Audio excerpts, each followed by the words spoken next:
Hello दीदी बहनी हो नमस्ते। एक नाच गीत गावे चलते ही आप सब पसंद करें और लाइक सब्सक्राइब जरूर करें, कमेंट करें।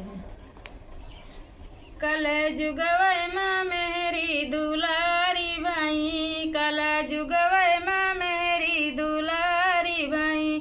दुलारी भाई हो प्यारी भाई, कल जुगवै माँ मेरी प्यारी भाई, कल जुगवै माँ मेरी दुलारी भाई, कला जुगवै माँ मेरी दुलारी भाई, कला जुगवै माँ मेरी प्यारी भाई, मेरी कखावा में बबुआ पूड़ी कचौड़ी, मेरी कखावा में बबुआ पूड़ी कचौड़ी, अरे मैया का सुखी बाउरिया, कल जुगवै माँ मेरी प्यारी भाई, कल जुगवै माँ मेरी प्यारी भाई, कला जुगवै माँ मेरी प्यारी भाई,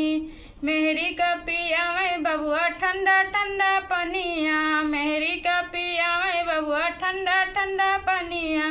अरे मैयऊ का फुटहा लोटावा, कल जुगवै माँ मेरी दुलारी भाई, कल जुगवै माँ मेरी प्यारी भाई, प्यारी भाई हो दुलारी भाई, कल जुगवै माँ मेरी प्यारी भाई,